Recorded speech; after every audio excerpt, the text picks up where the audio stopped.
তৌফিক করে দিয়েছে। আলহামদুলিল্লাহ। যে আয়াতখানা পড়েছি সূরা তিন কালাম কোরআনের ৯৫ নম্বর সূরা। আল্লাহ তাআলা বলেছেন والتين والزيتون وطور سينين وهذا البلد الأمين لقد خلقنا الإنسان في أحسن تقويم আল্লাহ তাআলা বলেছেন তিনের কসম, জৈতুনের কসম, তুর পর্বতের কসম, নিরাপদ নগরী মক্কা শরীফের কসম। এই সব কিছুর কসম করার পরে আল্লাহ তাআলা বলেছেন লাকাদ খালাকনাল ইনসানা ফি আহসানি তাকওয়িম। আমি আল্লাহ তাআলা সবচেয়ে সুন্দরতম অবয়ব সূরত দ্বারা আমি আল্লাহ মানুষ বানিয়েছি। সুবহানাল্লাহ। এখানে থাকলে কোরআন হাদিসের মজমায় সুবহানাল্লাহ আলহামদুলিল্লাহ বলতে হবে। মিশকাত শরীফের হাদিস, এই বাচ্চা দুষ্টামি করবেন। মিশকাত শরীফের হাদিস,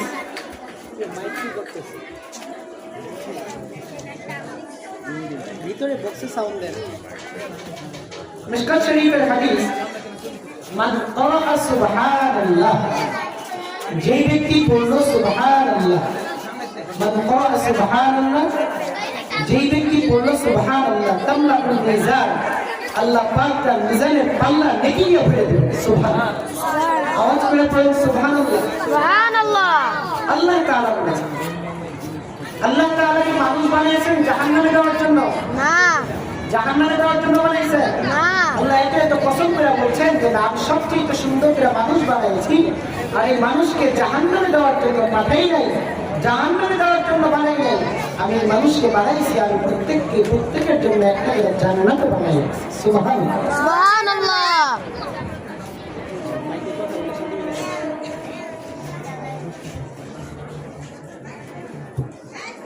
আল্লাহ তাআলা বলছেন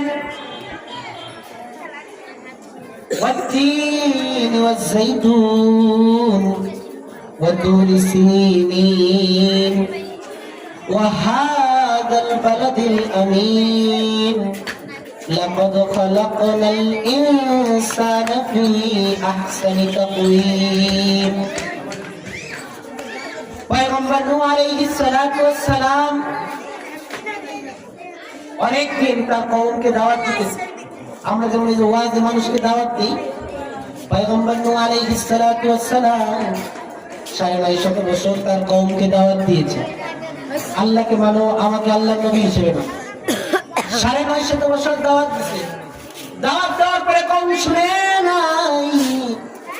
পয়গম্বর নূহ দোয়া করছে, আল্লাহ রব্বি লা তাযারনি, আল্লাহ একটাও ছাড়বেন না, আল্লাহ একটাকেও ছাড়বেন না, সব গোলামকে ধ্বংস করে দিবেন। পয়গম্বর নূহ আলাইহিস সালাতু ওয়াস সালাম আল্লাহর কাছে যখন বদদুয়া করে ফেলছে, বদদুয়া করে ফেলার পরে আল্লাহ ডাক দিয়ে কইল, কিস্তি বানান, কিস্তি বানায় আপনি উঠে পড়েন,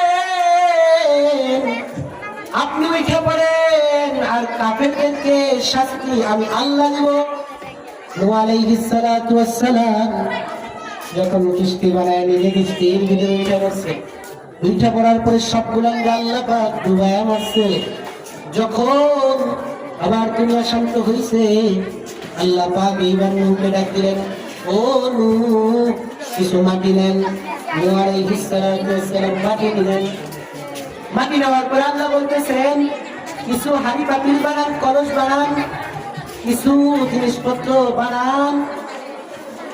পয়গম্বর নূহ বানাইছেন, বানায় সেইরা নূহ আলাইহিস সালাতু ওয়াস সালাম রোদের ভিতরে শুকাইলেন, বর্ষার পানিতে নষ্ট না হয়ে যায়, বৃষ্টির পানিতে যাতে নষ্ট না হয়ে যায়, ঘরের ভিতর নিয়ে যত্ন করছেন। যখন এইগুলা ব্যবহারের উপযুক্ত হয়েছে, ব্যবহারের উপযুক্ত হওয়ার পরে এইবার আল্লাহ পাক দেখে নূহ একটা লাঠি নেন, লাঠি নিয়ে এইগুলাকে ভাইরা বানান। পয়গম্বর নূহ আল্লাহ তাআলার হুকুম অনুযায়ী সব গুলাকে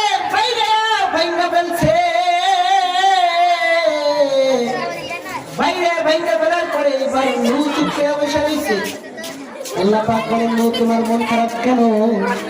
এইগুলো যে বাইরে ভাঙে বলছে এই কারণে মন খারাপ। পয়গম্বর বলেন জি আল্লাহ, কি জন্যই বা বানাইবার বললেন, কি জন্যই বা ভাঙবার বললেন? আল্লাহ তাআলা ডাক দিয়ে বলতেছেন নূহ আপনি যে এইগুলা বানাইছেন তোমরা কি কথা বলার মতো জবান দিছিলেন নাকি? নূহ আলাইহিস সালাম ডাক দিয়ে বলেন আল্লাহ না, জবান দেই নাই। আল্লাহ ডাক দিয়ে কয় নূহ আপনি কি রূহ দিছিলেন? নূহ আলাইহিস সালাম বলে আল্লাহ রূহ দেই নাই। আল্লাহ ডাক দিয়ে কয় নূহ চলার মতো হাত তো দিছিলেন? নূহ আলাইহিস সালাম ডাক দিয়ে বলে আল্লাহ তাও দেই নাই। কয় কিচ্ছু দেন নাই? আপনি যখন বাইরে ভাঙছিলেন কেউ কি আপনার কাছে মাপ চাইছিল নাকি? যে মাইলেন না, বাইরেন, ভাঙবেন না, আমাদেরকে ছেড়ে দেন, কেউ কি বলছিল না? পয়গম্বর নূহ বলে আল্লাহ কেউ মাপ চায় নাই, কেউ কান্দে নাই। আল্লাহ কয় এইগুলা বানায়া এইগুলা ভাঙা আপনার মনে এত কষ্ট, আমি আল্লাহ আমার বান্দাদেরকে আমার কুদরতি হাত দিয়ে বানাইছি। আল্লাহ তাআলা বলছেন ওয়াত্তিন ওয়াজ্জাইতুন, হতে পারে তিনের কসম, হতে পারে জাইতুনের কসম, অথবা যেই এলাকায় মসজিদুল আকসাতে এই সমস্ত গাছ হয় ওই জায়গার কসম, অথবা ওই এলাকার নবীদের কসম। আল্লাহ তাআলা বলছেন ওয়াত্তিন ওয়াজ্জাইতুন, তিনের কসম, জাইতুনের কসম, ওয়াতুর সিনিন, তুর পর্বতের কসম, ওয়াহাদাল বালাদিল আমিন, নিরাপদ শহরের কসম। কোন নিরাপদ শহর? যে শহরে আল্লাহ পাকের ঘর রেখেছেন, বাইতুল আতিক, কাবা ঘর আল্লাহ রেখেছেন, হাজারুল আসওয়াদ রেখেছেন, যেখানে চুমা দেওয়ার সাথে সাথে নেক সব আয়েশা করে গুনাহ সব কাইনা নিয়ে যায়। আল্লাহ পাক এই জায়গায় সাফা মারওয়া রেখেছেন, এই সাফা মারওয়ায় দৌড় দেওয়া আল্লাহর পছন্দের। এই জায়গায় আল্লাহ পাক আল্লাহর হাবিবের রওজা রেখেছেন, আল্লাহর হাবিবের রওজার সামনে দিয়া সালাম দেওয়া যায়। এই মদিনাতে আল্লাহ পাক রিয়াজুল জান্নাহ রেখেছেন, এই নিরাপদ শহরের কসম আল্লাহ করছেন ওয়াহাদাল বালাদিল আমিন, এই নিরাপদ শহরের কসম। এই চারটা কসম করার পরে আল্লাহ পাক বলছেন লাকাদ খালাকনাল ইনসানা ফি আহসানি তাকওয়িম, আমি আল্লাহ তাআলা সবচেয়ে সুন্দরতম অবয়ব সূরত দ্বারা মানুষকে বানাইছি। বলেন সুবহানাল্লাহ, আওয়াজ করে বলেন সুবহানাল্লাহ। এত মাহফিলের মজমা, অবস্থান না, কথা বলতে হবে। সুবহানাল্লাহ বললে কি ফজিলত জানেন? মিশকাত শরীফের হাদিস আমি আপনাদেরকে শোনাই, মনোযোগ দিয়ে শোনাই। আল্লাহর রাসূল সাল্লাল্লাহু আলাইহি ওয়াসাল্লাম বলছেন মান ক্বারা সুবহানাল্লাহ, যেই ব্যক্তি বলল সুবহানাল্লাহ তামলাউল মিজান, আল্লাহ পাক তার মিজানের পাল্লা নেকি দিয়ে ভরে দিবেন। বলেন সুবহানাল্লাহ। সুবহানাল্লাহ ফজিলত, এটা সুবহানাল্লাহ, আল্লাহু আকবার। শুধু আল্লাহ বললে কি নেকি? শুধু কোনো বান্দা যদি বলে আল্লাহ, তার আমল নামায় কমপক্ষে আমার আল্লাহ 50টা নেকি দান করেন। পয়গম্বর নূহ আলাইহিস সালামকে আল্লাহ তাআলা উদাহরণ স্বরূপ আমাদেরকে দেখাইছেন, দেখো আমার হাবিব নূহ, আমি তাকে পরীক্ষা করেছি, আমি আল্লাহ আমার বান্দাদেরকে মহব্বত করি, আমি আল্লাহ তাআলা আমার বান্দাদেরকে কত ভালোবাসি। আল্লাহ তাআলা এই সমস্ত বান্দাদের দোয়া কবুল করে ফেলেন। নবীদের জবান হলো পাক জবান, পাক জবান দিয়ে যদি কিছু চায় সেইটা আল্লাহ ফেরত দেন না। যেমন মুসা আলাইহিস সালাম উনি এসে দোয়া করে আল্লাহ আপনার এক বান্দা সুখ চায়, আপনার এক বান্দা সুখ চায়। আল্লাহ বলেন মুসা আপনার পাক জবান দিয়ে আপনি দোয়া করছেন, আপনার দোয়াটারও দাম আছে। যান আমার বান্দাটাকে আমি সুখ দিয়ে দিলাম, যান সুখ দিয়ে দিলাম। পয়গম্বর মুসা আলাইহিস সালাম ডাক দিয়ে বলেন আল্লাহ জানাইয়া আপনি যে সুখ দিলেন জানাইয়া। পয়গম্বর মুসা আলাইহিস সালাম গেছে, জাগাইতে গেছে, জাগাইতে গিয়ে দেখে লোকটা মহিলা লাশে বেরিয়েছে। পয়গম্বর মুসা আলাইহিস সালাম আল্লাহকে ডাকতে, আল্লাহ সুখ চাইলাম, সুখ দিতে পাইলাম, সুখের দোয়া করলাম, আল্লাহ আপনি দেখি মাইরা ফেলছেন। আল্লাহ তাআলা ডাকতে কয়, মুসা আপনার জবান পাক জবান, আপনার জবানের দাম আছে, এই কারণে আপনার দোয়াটাকে আমি দুনিয়ার ক্ষমতায় সূর্য ছোট করতে চাই না। আপনার জবানের দোয়াটাকে আমি দুনিয়ার ছোট করতে চাই না। আল্লাহ তাআলা ডাকতে কয়, আপনি যখন দোয়া করছেন তখন বান্দাটাকে মৃত্যুবরণ করে দিয়া আমি আল্লাহ তাআলা সুখের জান্নাতের মেহমান বানিয়ে দিছি। আল্লাহ তাআলা এই সমস্ত পাক জবানের দোয়াকে আল্লাহ কবুল করেন। আমি কি আপনাকে আল্লাহ কি জাহান্নামে যাওয়ার জন্য পাঠাইছেন? জান্নাত দেওয়ার জন্য পাঠাইছেন, মাফ করার জন্য আল্লাহ উসিলা করতে উসিলা। হাদিসের আজীব ঘটনা, আল্লাহ কাউকে কাউকে এমন উসিলা দিয়ে মাফ করবেন, আল্লাহু আকবার, আল্লাহু আকবার। ছোট ছোট কাজের মাধ্যমে আল্লাহ পাক বান্দাকে মাফ করে দেবেন। সুবহানাল্লাহ। এই কারণে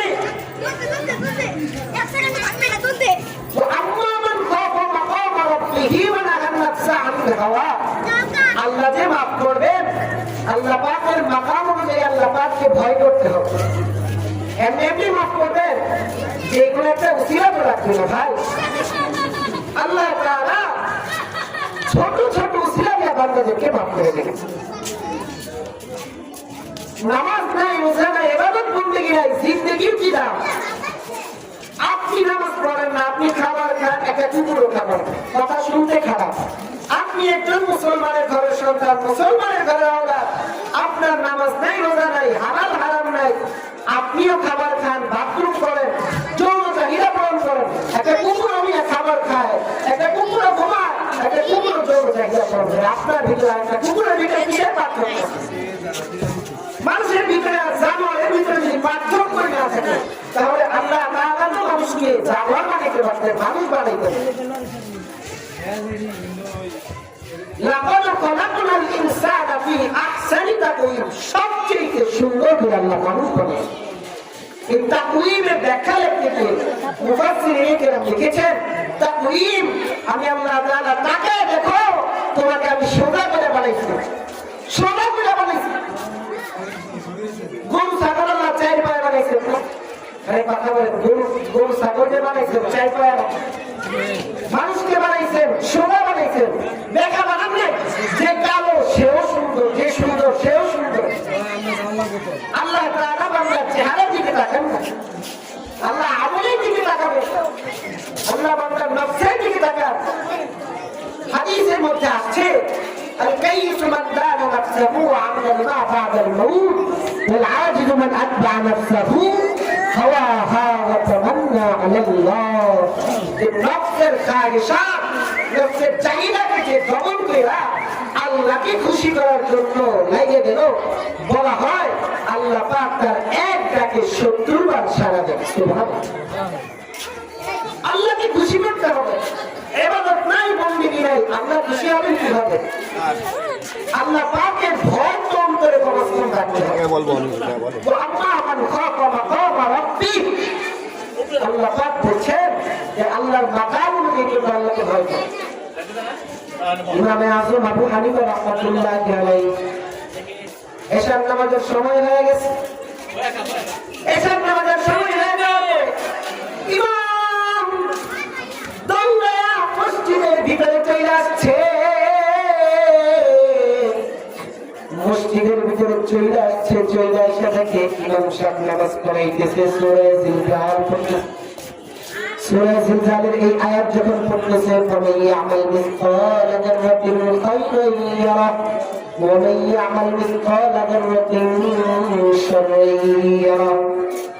এই আয়াত যখন পড়তেছে আর ভিতরে চিন্তা আসতেছে, এক জায়গা ভালো কাজ করলেও মানুষের, এক জায়গা খারাপ কাজ যদি করে এটাও তো মানুষের।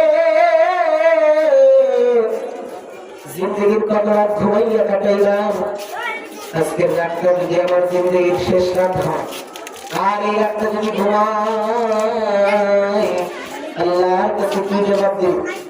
এই চিন্তা করে ইমাম আবু হানিফা রাহমাতুল্লাহি আলাইহি নামাজের মধ্যে দাঁড়ায় গেছে। নামাজের মধ্যে দাঁড়াইয়া অনর্গল আল্লাহর কোরআন পড়তেছে, আল্লাহর কোরআন পড়তেছে, আল্লাহর কোরআন যে পড়তেছে কোনো থামার কোনো শব্দ নাই, শুধু মাওলার কোরআন পড়তেছে। মুয়াজ্জিনে কেমন করে দেখে ইমাম আজকে যেইভাবে কোরআন পড়া শুরু করছে, আজকে ইমাম থামবে না, আজকে ইমাম থামবে না। কোনরকম মসজিদ চাপায় মুয়াজ্জিন চলে গেছে। মুয়াজ্জিন চলে যাওয়ার পরে মুয়াজ্জিন সারা রাত ঘুমাইছে। ফজরের সময় যখন মুয়াজ্জিন মসজিদে ফজরের আযান দিতে আসছে, এসে দেখে ইমাম এখনো খবর কাটিয়া আল্লাহর সামনে দাঁড়ায় আছে। আল্লাহর সামনে দাঁড়ায় আল্লাহর কোরআন পড়তেছে। আলহামদুলিল্লাহি রাব্বিল আলামিন আর রহমানির রহিম মালিক ইয়াউমিদ্দিন। আল্লাহর কোরআন পড়তেছে। মুয়াজ্জিন তাকাইয়া দেখে ইমামের নামাজ চলতেছে, নামাজ চলতেছে। মুহাদ্দিসিনে কেরাম কিতাবের ভিতরে লেখেন, ইমাম আবু হানিফা রাহমাতুল্লাহি আলাইহি মাত্র 2 রাকাত নামাজের মধ্যে সারা রাত দাঁড়াইয়া দাঁড়াইয়া আমার মাওলার টোটাল কোরআন পড়িয়া ফেলছে। সুবহানাল্লাহ, আল্লাহু সুবহানাল্লাহ। সারা রাত দাঁড়াইয়া নামাজ পড়ছে, 2 রাকাত কোরআন পড়িয়া ফেলছে, কোরআন পড়িয়া ফেলছে। আমার আপনার সেই ধৈর্য আছে? জামানার ভিতরে এমনও বুজুর্গ গেছে, 2 রাকাত নামাজে কোরআন পড়ছে তো পড়ছে, সুবহানাল্লাহ পড়ার জন্য রেডি হন, খবরটা দিন সুবহানাল্লাহ বলে। যে এমন সাহাবীও ছিলেন 1 রাকাত নামাজে টোটাল কোরআন শরীফ খতম করে দিয়েছে। সুবহানাল্লাহ, টোটাল কোরআন শরীফ খতম করে দিয়েছে, এমন সাহাবী পাওয়া গেছে। তামিমে দারি রাদিয়াল্লাহু তাআলা আনহু আল্লাহর রাসূলের একজন ছোট সাহাবী, উনি 1 রাকাত নামাজে টোটাল কোরআন শরীফ পড়ে দিয়েছেন। সুবহানাল্লাহ, সুবহানাল্লাহ বলেন, জোরে বলেন সুবহানাল্লাহ। আপনাদের আওয়াজ হয়, জোরে বলেন সুবহানাল্লাহ। 1 রাকাত নামাজে টোটাল পাই হুজুর মাইরালাম একবার। আমার আপনার সেই ধৈর্য কি আছে? আল্লাহ পাক সবাইকে ধৈর্য দিয়ে নামাজ পড়াবেন। বলেন আমিন, বলেন আমিন। রাসূলুল্লাহ সাল্লাল্লাহু আলাইহি ওয়াসাল্লামের নামাজ কেমন ছিল?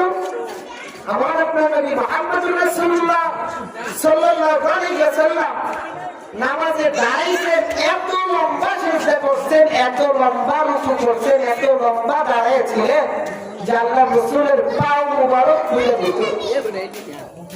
মাঝে মধ্যে সিজদায় গেলে আয়েশা সিদ্দিকা রাদিয়াল্লাহু তাআলা আনহা আল্লাহর রাসূলের পায়ের মধ্যে নাড়া দিতেন যে আল্লাহর রাসূল কি দুনিয়াতে আছে নাকি কিছু হয়ে গেছে। এত লম্বা সিজদা, সুবহানাল্লাহ, জয় বল সুবহানাল্লাহ। আল্লাহর রাসূল যেভাবে ইবাদত করেছেন, আমার আপনার সেই ধৈর্য আছে?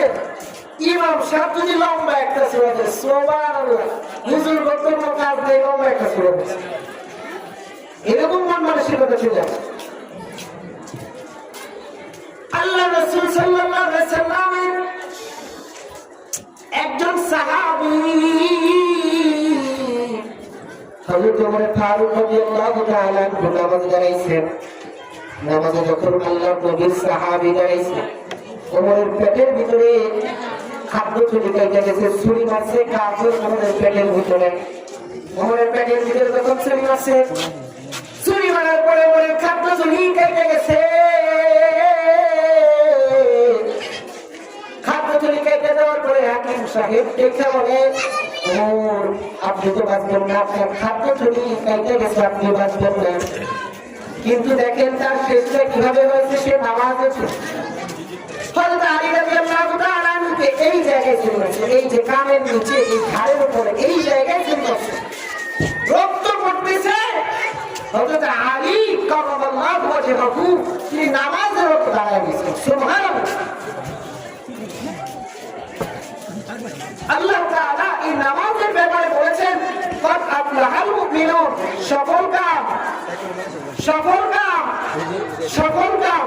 মুমিনুন কারা সফল কাম? মুমিনগণ সফল কাম। কথা বলে কারা সফল কাম?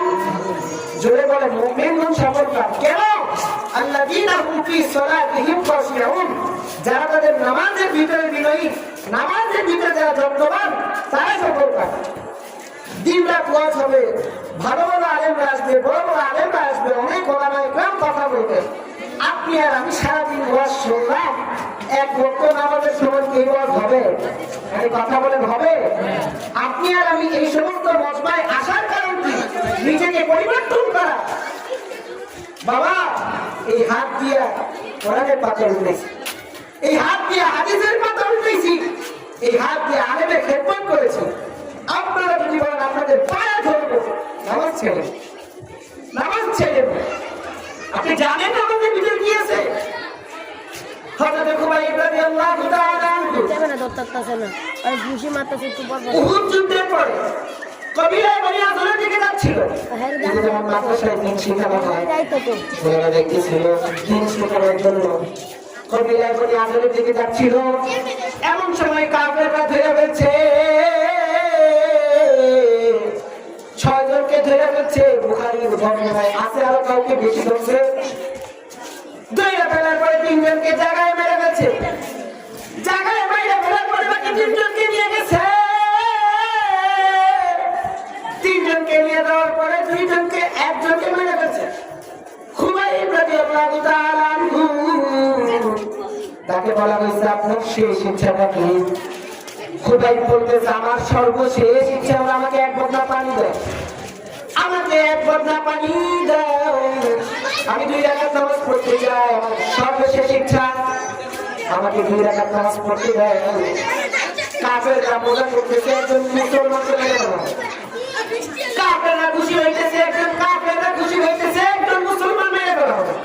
নবী একজন সাহাবী, তাকে মাইরা ফেলা হবে। কাফেররা খুশি হইতেছে। খুবাইব রাদিয়াল্লাহু তাআলা আনহু রাসূল কইরা নামাজ দাঁড়ায় গেছে, এত সুন্দর করে খুবাইব নামাজ পড়তেছে।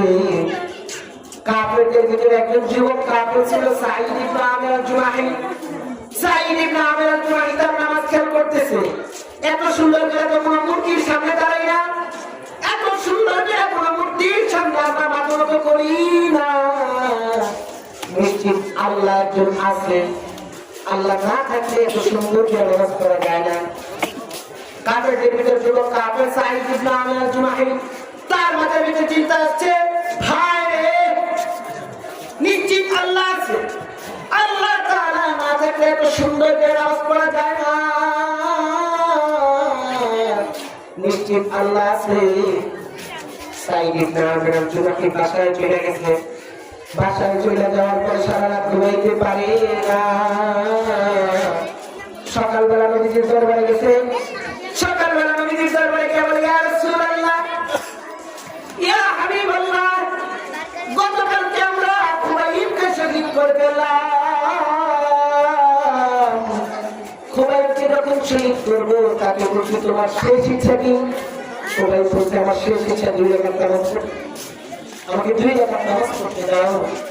খুবাইবের নামাজ আমি খেয়াল করছি, নিশ্চিত আল্লাহ একজন আছে, আল্লাহ না থাকলে এত সুন্দর করে রূপ করা যায় না, আল্লাহ না থাকলে এত সুন্দর করে সেটা করা যায় না।